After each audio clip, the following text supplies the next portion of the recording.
How would you feel if you disappeared without a trace? Your legacy, your hard work, poof, gone in an instant. Ladies and gentlemen, just like how we are people with our own stories and personalities, so do our culture. We are currently having the same experience for them disappearing as well. And we need to find a way to save our future. Assalamualaikum warahmatullahi wabarakatuh. Greetings and salutations. My name is Muhammad Rafi Rashad Budiman. You may call me Rafi. And on this fine day, I invite you to a journey so we can change our future. Would you like to join me?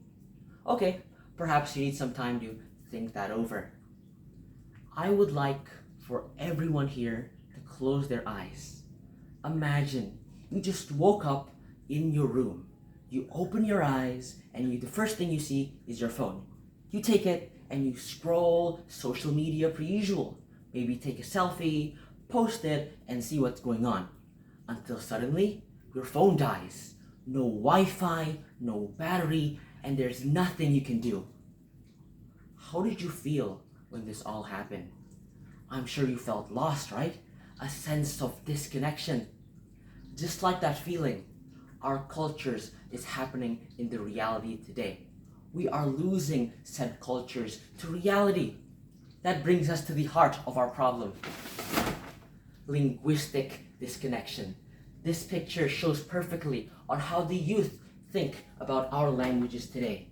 Thinking our cultures and languages aren't useful, thinking that they're boring, causing a disconnection. For them only to focus on Indonesian language as the main source. So, ladies and gentlemen, we need to figure out a way on how we can fix this problem. First of all, the Indonesian language is very important. We know it can unify all of us into one group. We need to understand first why exactly this is the problem. This is a never-ending vicious cycle that repeats over and over again, where our traditions disappear, stories are evaporated, and causing it to simply repeat itself again and again. For example, take the Languange language in west of Papua, once a beautiful language, but sadly, because of this phenomenon, it is now no longer existing. It's simply dead. So, to start things off, we need to find a way and figure out why this is so important. First, languages give us a power boost. They are our identity, showing us that we can be ourselves. This is an example of ourself. Second, they are an untapped potential. Languages and cultures have their abilities, and they can show us new ways, new knowledge that can show us what we can do in our daily lives. With these two things, we can build up a generation of brightness and goodness. So, this is a problem that we need to fix and we need to find, right? Of course, now we need to think of a way. The problem, you might think, is because, globalization.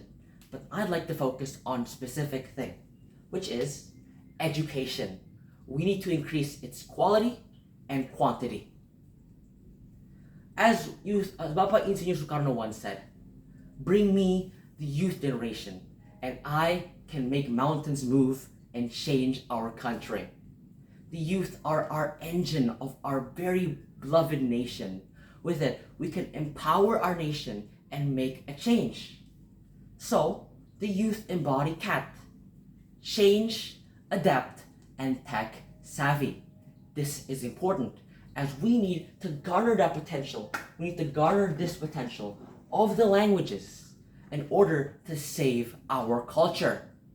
To start things off, we need to find something that fits this bill exactly.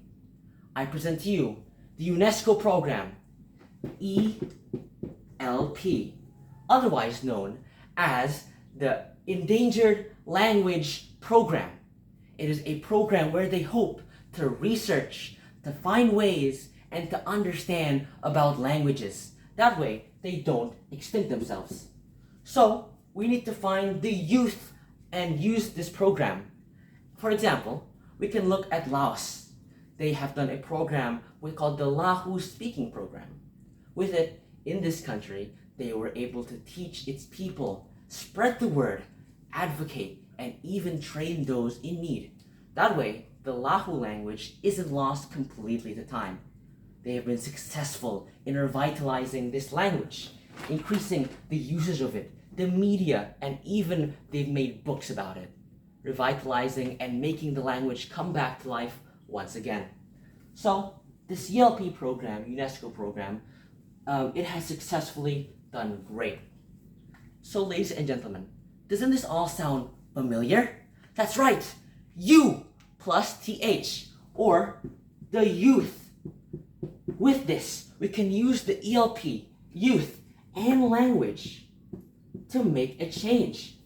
So with this, right, we can use all of these three things to make a change. I mentioned about a vicious, never-ending cycle. But what if we make a change instead of a vicious one, a one that builds greatness and potential? That way, we can improve the youth, revitalize the language, and make a legacy. If Laos can do it, why can't we? To end off this speech, I'd like for you to look at this chess piece. It is, to many, a boring old chess piece. But just like how it is, we need to protect it at all cost. So do our everyday culture. Together, I believe we can make a change. We can work together. We can defy all odds. We can change the world.